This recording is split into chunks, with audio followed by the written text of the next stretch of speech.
প্রিয় দর্শক, যে যেখান থেকে দেখছেন, আশা করি সকলে ভালো আছে। আজকে আলোচনা শুরু করার আগে চলুন বিএনপির আওয়ামী লীগ বিষয়ক সম্পাদক ওনার কিছু বক্তব্য শুনে আসি। এই বস্তির সঙ্গে আমাদের পলিটিক্স করতে হচ্ছে এবং পলিটিক্স এখন বস্তির হাতে গেছে। একদল বস্তির মতন মবের হাতে বাংলাদেশ যাবে, এটা আমরা স্বপ্নেও ভাবি নাই।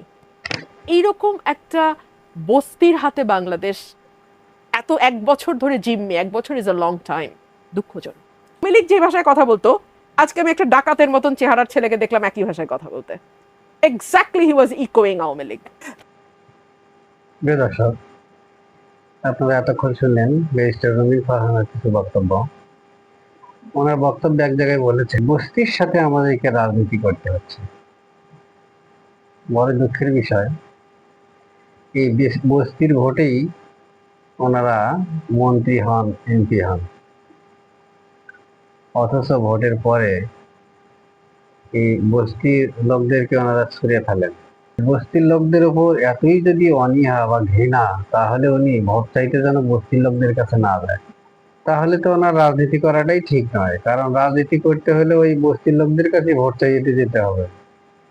আর বস্তির লোকের ভোট ছাড়া উনি এমপিও হতে পারবেন না, মন্ত্রীও হতে পারবেন না।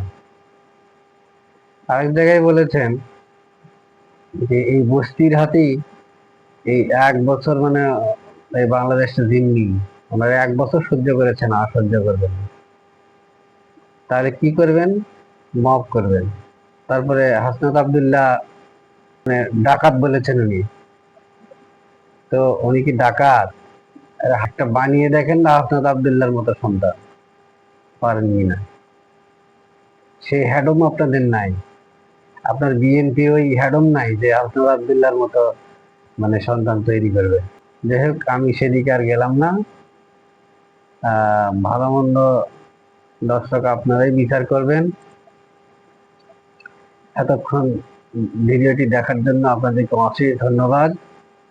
আর যে যেখান থেকে দেখছেন, আমার চ্যানেলটিকে সাবস্ক্রাইব করবেন, বেল আইকনটি বাজিয়ে পাশে থাকবেন, যাতে এরকম ভিডিও আপলোড দেওয়ার সাথে সাথেই আপনারা নোটিফিকেশন পেতে পারেন।